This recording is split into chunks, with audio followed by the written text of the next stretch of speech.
Hi there, Holly here. Today I'm going to show you how to join around and knit in the round using the magic loop method. So the magic loop method is my favorite method because you can use it to do as many or as few stitches as you want. So like if you're creating a hat or a sleeve or something, you can just use the same needle all the way through, and I can use the same set of needles for everything from a tiny tube for a drawstring all the way up to a big circular sweater that's made all in one piece.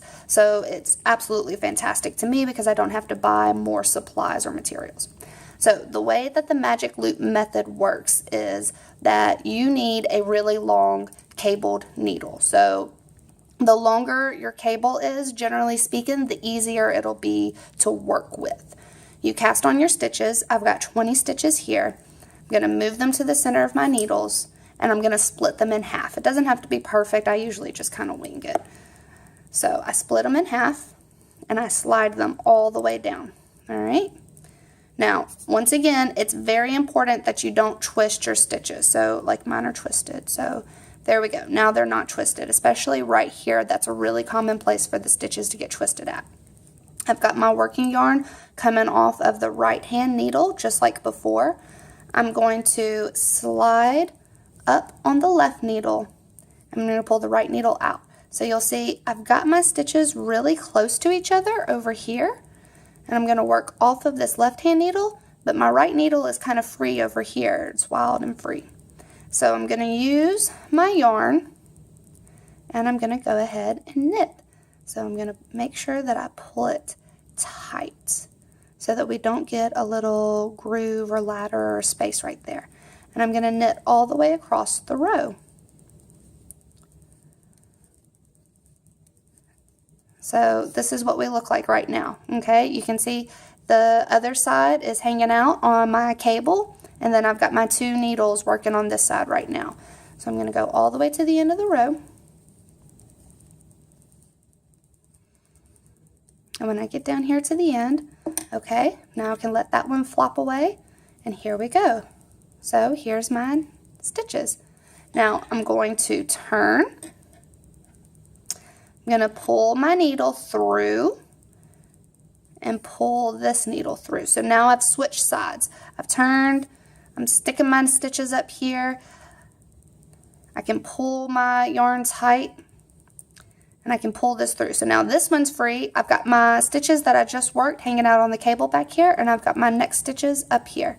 And I go through and I knit them just like normal. Make sure that you pull that yarn tight on that first stitch so that there's not a gap. And then you knit across the row. So once again, I've got my stitches hanging out on my cable back here, and then the side that I'm working on are on my needles up front. I knit all the way across. And I find that a lot of times I get like this weird pulling thing going on, and it looks like I might have wrapped my needle around that. So I've got this gap right here that's really ugly. You can pull that tighter. As you work, it'll get tighter, and then when you go to weave your end in, you can kind of stitch that gap closed. There's another technique that you can use where you can, that I use most of the time honestly, which is where you cast on one extra stitch at the beginning, and on your first round around, when you get to the end of it, you knit those two stitches together. So you see I just switched around, and I'm pulling tight, and it's closing up that gap. So when you knit those two stitches together, do like a decrease at the very end of your first round, it closes that gap up for you, and it's virtually invisible, and it's fantastic. So that's just another little tip trick. So this is the magic loop method. And you can see, here we go, if I just slide my needles, it's a perfect little circle. Oh, isn't it so cute? So I'm halfway through. I like the magic loop method too because it's easier to tell when you started and stopped a round. You just do 2 rows, and then you realize that you're back at the beginning of your round, as long as you don't slide them off like I just did. But it's okay because you can just slide it back.